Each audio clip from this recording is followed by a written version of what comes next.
జనాన్ని నమ్మించి నట్టేట ముంచిన చంద్రబాబు ప్రభుత్వం ఆయన ఎప్పటిలాగే ఎన్నికల్లో హామీలు ఇవ్వటం, ఆ తర్వాత అధికారంలోకి వచ్చిన తర్వాత ప్రజల్ని ఎలా మోసం చేస్తాడో ఈ బడ్జెట్ లో మీరు చూస్తే ఆయన తన ఇచ్చిన హామీల్ని ఎలా గాలి కొదిలేశాడో స్పష్టంగా అర్థమవుతుంది. కేంద్ర ప్రభుత్వం కట్టాల్సిన అమరావతిని ఈరోజు అప్పులు చేసి కట్టడం ఎందుకు? ఈ రాష్ట్ర ప్రజల్ని ముంచేయడం ఎందుకు? ఈ రాష్ట్రాన్ని నాశనం చేయడం ఎందుకు నేను ప్రశ్నిస్తున్నాను. మొన్న రోజా గారు ప్రెస్ మీట్ పెట్టి ఏమని మాట్లాడతారు? లోకేష్ అన్న దుబాయ్ లో కుటుంబంతో పాటు క్రికెట్ మ్యాచ్ చూడడానికి పోయినందుకు అది రాష్ట్రంలో మేము పక్కన పెట్టేసినామంట. ప్రజా సమస్యలు పక్కన పెట్టి లోకేష్ గారు పోయి క్రికెట్ మ్యాచ్ లో పాల్గొన్నారంట. ఏమన్నా అర్థం ఉందా? అంటే బురద జల్లాలనుకుంటే కుటుంబంతో పక్కకి ఒక గంట సేపు 2 గంటల సేపు కుటుంబంతో గడపడానికి కూడా తప్పేనా? నీలాగా జగన్మోహన్ రెడ్డి గారు ప్రభుత్వం డబ్బులు తీసుకొని పోయి లండన్ లో కూతుళ్ళు కలవడానికి పోలేదు. ప్రభుత్వం డబ్బులతోటి ఈరోజు ఎంత అవినీతి చేశారో ఆ కార్యక్రమాలు చేయట్లేదు. కుటుంబంతో బయటికి పోయినా కూడా తప్పని చెప్పి మాట్లాడుతున్నారంటే ఇంకా అంటే వీళ్ళ కుటుంబాలు వీళ్ళు గాలి వదిలేసుకుంటారు, మేము కూడా కుటుంబాలను వదిలేసుకొని రాష్ట్రాన్ని దోచుకునే పనిలో పడాలని చెప్పి వాళ్ళు కోరుకుంటున్నారేమో. ఈరోజు మేము ఒకటే తెలియజేసుకుంటున్నాం, మీరు బురద చల్లాలనుకుంటే దాంట్లో ఏదైనా సబ్జెక్ట్ ఉంది, నిజంగా రాష్ట్రానికి ఏదైనా అన్యాయం జరుగుతుంటే మీరు బయటకు వచ్చి మాట్లాడండి. లేకపోతే మీ ముఖం పైన చీగొడుతున్నారు ప్రజలు, మిమ్మల్ని అసహించుకుంటున్నారు. మిమ్మల్ని ఆ 11 సీట్లు కూడా కాదుకుండా కేవలం ఒక సీటుకి మాత్రమే పరిమితం చేస్తారు. ఎందుకంటే ఆ ఒకటి కూడా లేకపోతే ఎవరి కోసం మేము గెలిచి అసెంబ్లీకి రావాలనుకుంటాం వాళ్ళు ఈరోజు అసెంబ్లీలో కనిపించట్లేదు. ఈరోజు ఎంతో కసిగా తెలుగుదేశం పార్టీ, జనసేన, బీజేపీ వాళ్ళ మీద తప్పుడు కేసులు పెట్టి వాళ్ళని హింసించి వాళ్ళని ఓడించి వాళ్ళని ఇబ్బంది పెట్టాలనుకున్న వైసీపీ నాయకులు బుద్ధి చెప్పడానికి ఒక పక్కన ప్రజల కోసం గెలిచినా కూడా ఇంకో పక్కన వైసీపీ నాయకులు పెట్టిన అరాచకాలు, అక్రమాలకి ఫుల్ స్టాప్ పెట్టి ఎంతో మంది కసిగా ఈరోజు గెలుచుకొని అసెంబ్లీలో కూర్చున్నారు. కానీ మా దురదృష్టం ఏంటంటే చాలా మంది ఎవరి కోసమైతే అసెంబ్లీకి వచ్చినామో ఈరోజు మన అసెంబ్లీలో కనిపించట్లేదు. మేమందరం కూడా కోరుకుంటున్నాము అసెంబ్లీకి వైసీపీ నాయకులు వచ్చి కూర్చోవాలా, వాళ్ళ నియోజకవర్గంలో ఉన్న ప్రజా సమస్యలు తెలుసుకోవాలని చెప్పి కూడా ఈ సందర్భంగా తెలియజేసుకుంటూ ఉన్న దాంట్లో బడ్జెట్ ఏ డిపార్ట్మెంట్ కి ఎంత పెట్టాలనేది నిర్ణయం తీసుకొని కరెక్ట్ గా ప్లాన్ చేసుకున్న పెట్టిన బడ్జెట్ ఇది. మనం గెలిచిన వెంటనే ఎన్డీఏ ప్రభుత్వం గెలిచిన వెంటనే బడ్జెట్ పెట్టుకున్నాము, అది 2-3 నెలలకు మాత్రమే పెట్టుకుంది. ఇప్పుడు పెట్టుకున్న బడ్జెట్ చాలా వరకు అటు రైతు సమస్యలు కానీ, ప్రాజెక్టులు కానీ, అదేవిధంగా విద్యా రంగంలో కానీ అన్ని రంగాల్లో కూడా ఈరోజు మనకున్న దాంట్లో అన్ని విధాలు కూడా అడ్జస్ట్మెంట్ చేశాము. ఇది కాకుండా మరి క్యాపిటల్ డెవలప్మెంట్ కి, అదేవిధంగా పోలవరం కి కేంద్రం మనకి సపోర్ట్ చేయడం ఎట్లాగో జరుగుతుంది. ఈ బడ్జెట్ లో పెట్టింది కాకుండా అదనంగా ఇంకా కావాల్సినవి తప్పకుండా బీజేపీ పైనుంచి మనకి సపోర్ట్ చేసి ఎన్డీఏ ప్రభుత్వం ముందుకెళ్ళడానికి అన్ని విధాలుగా కూడా సహకరిస్తుందని చెప్పి కూడా సందర్భంగా తెలియజేసుకుంటూ అన్ని విధాలుగా కూడా ప్రజల్ని ఆదుకోవడానికి ఎన్డీఏ ప్రభుత్వం ఎప్పటికి కూడా ఉంటుందని చెప్పి కూడా సందర్భంగా తెలియజేస్తుంది. నాకు నోరుంది కదా, నోటికి వచ్చినట్టు మాట్లాడేస్తాను అని అనుకోవడానికి ఇంతకుముందు గవర్నమెంట్ కాదు. ప్రజల్ని రెచ్చగొట్టే విధంగా మాట్లాడడం కానీ, సమాజంలోని ఇబ్బందులు పడే విధంగా, సమాజంలో ప్రజలు కూడా ఇబ్బంది పడే విధంగా కనుక మాట్లాడే పరిస్థితి ఉంటే కనుక వాళ్ళ మీద ఎట్టి పరిస్థితి చట్టపరమైన చర్యలు తీసుకోవడానికి ఎక్కడా కూడా బ్యాక్ స్టెప్ వేసే పరిస్థితి అయితే ఉండదు. ఒకటి మాత్రం చాలా క్లియర్గా గుర్తుంచుకోవాలి, ఇది మీ గవర్నమెంట్ కాదు. నోటికి వచ్చినట్టు బూతులు మాట్లాడతాము, నోటికి వచ్చినట్టు ఏది మాట్లాడినా చెల్లుబాటు అయిపోతుంది, మమ్మల్ని ఎవడు ఏమి చేయలేడు అనుకునే గవర్నమెంట్ కాదు. ఇది ఎన్డీఏ గవర్నమెంట్. ఎన్డీఏ గవర్నమెంట్లో తప్పు చేసిన వాడు ఎవడైనా కూడా శిక్ష ఒకలాగే ఉంటుంది. నువ్వు నోటికి వచ్చినట్టు రెచ్చగొట్టే విధంగా మాట్లాడతాము, దానికి మాకు సంబంధం లేదు, మీరు మమ్మల్ని ఏమీ చేయలేరంటే కనుక ఊరికనే ప్రసక్తి అయితే ఉండదు. లీగల్గా అడ్వైస్ తీసుకుంటాము, డెఫినెట్గా చట్టపరమైన చర్యలు అయితే తీసుకుంటాం. అంటే దాని గురించేనే రీసెంట్గా గౌరవ చంద్రబాబు నాయుడు గారితో ఒక మీటింగ్ కూడా ఏర్పాటు చేసుకోవడం జరిగిందండి.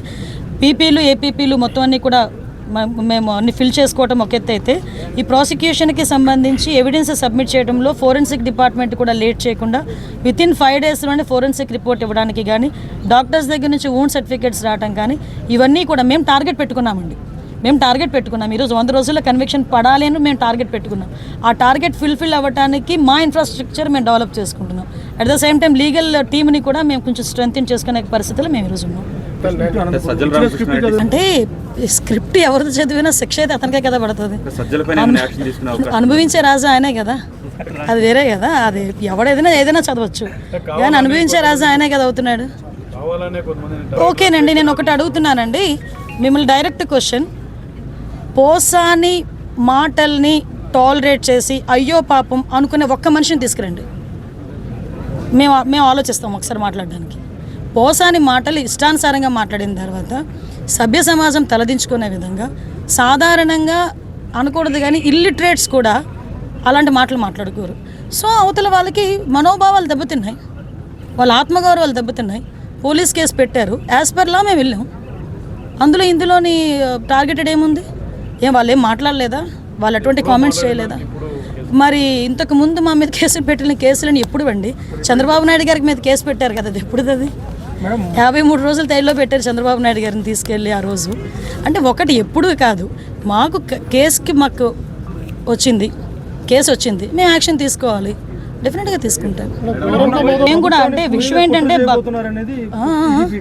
ప్రభుత్వాన్ని కూల్చే కుట్ర చేయబోతున్నారు అనేది కంప్లైంట్ కూడా వచ్చింది. అంటే అదేనండి, ఇందాక మీకు చెప్పాను, ఏది పడితే అది మాట్లాడడానికి అవ్వదండి. డెఫినెట్గా నీకైతే వాక్ స్వతంత్రం ప్రజాస్వామ్యంలో అంబేద్కర్ గారు ఇచ్చారు, కానీ ఎలా పడితే అలా మాట్లాడమని అది ప్రజాస్వామ్యంలోని కూడా రాజ్యాంగంలో కూడా లేదు. అంటే అవతల వాళ్ళని రెచ్చగొట్టే విధంగా మాట్లాడడం కానీ, ప్రభుత్వాలని రెచ్చగొట్టే విధంగా మాట్లాడడం కానీ, ప్రజలను రెచ్చగొట్టే విధంగా మాట్లాడే పరిస్థితులు ఉంటే కనుక కంపల్సరీగా చట్టపరమైన చర్యలు తీసుకుంటాం.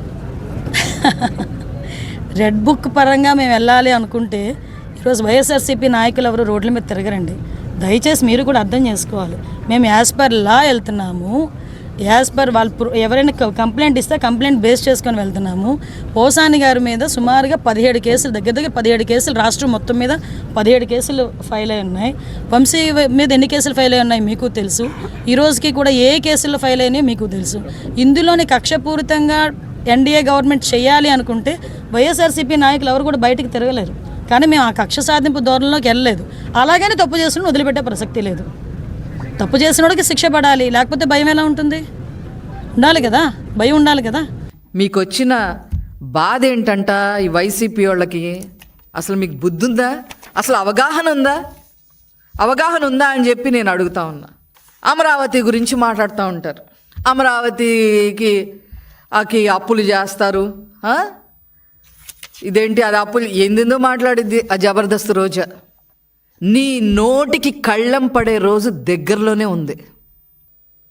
నారా లోకేష్ గారిని ఏకవచనం కూడా కాదు, అంతకన్నా దారుణంగా ఉచ్చరించి మాట్లాడావు కదా, చెప్తారు నీ సంగతి. ఇష్టం వచ్చినట్టుగా మాట్లాడతారా? పైగా ఇప్పుడేంటో మేము కొంతమందిని అరెస్ట్ చేస్తే మేమంతా కక్ష సాధింపంట. చట్టం తన పని తాను చేసుకుంటా పోతుంటే మేము కక్ష సాధింపు చేస్తున్నాం అని మాట్లాడుతూ ఉన్నాం. మేము రెడీనే కక్ష సాధింపుకి, కానీ నారా చంద్రబాబు నాయుడు గారు రెడీగా ఉండరు. మాకు అదే ప్రాబ్లం, మా ప్రాబ్లం అదే ఇంటర్నల్గా. నారా చంద్రబాబు నాయుడు గారు ఏ రోజు కక్ష సాధింపుని ఎంకరేజే చేయరు. వాళ్ళు అలా చేశారు, మనం కూడా చెయ్యాలి, మనం ఏంటో చూపించాలి అని చెప్పి మేము చెప్పినా మా నోళ్ళు ముయిపిస్తూ ఉంటారు నారా చంద్రబాబు నాయుడు గారు.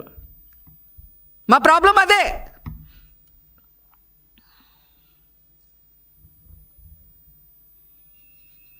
ఇంట్లో ఆడవాళ్ళని సైతం మీరు వదిలిపెట్టకుండా మీరు మాట్లాడారు. అసలు ఏం పార్టీ మీ పార్టీ? ఆ బురద పార్టీ, ఆ జైలు పార్టీ మీది. అదొక బురద పార్టీ, అది క్రిమినల్ పార్టీ, అది చెంచల్ కూడా జైలు పార్టీ అది. అందుకనే మీకు 11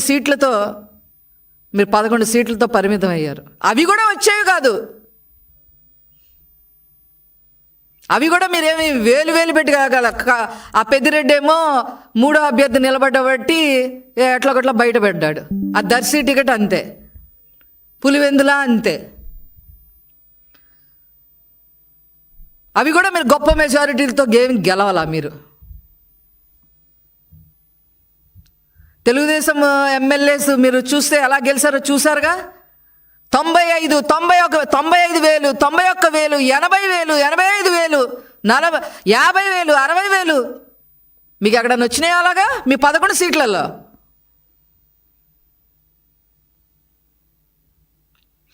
కారు కూతలు కూస్తే మాత్రం సహించేది లేదు.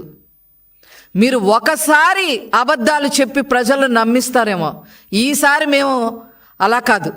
మీరు ఒక్కసారి చెప్తే ప్రజలకు మేము 10 సార్లు చెప్తాం. చంద్రబాబు గారు ఈరోజు చేస్తున్న అభివృద్ధి కార్యక్రమాలు, సంక్షేమ కార్యక్రమాలు ఈసారి 10 సార్లు చెప్పదలుచుకున్నాం మేము. అది మీరు గుర్తుపెట్టుకోండి. మీ నక్య విన్యాసాలు ఆంధ్ర రాష్ట్రంలో ఇంకా చెల్లవు అని చెప్పి సందర్భంగా తెలియజేస్తూ నేను సెలవు తీసుకున్నాను.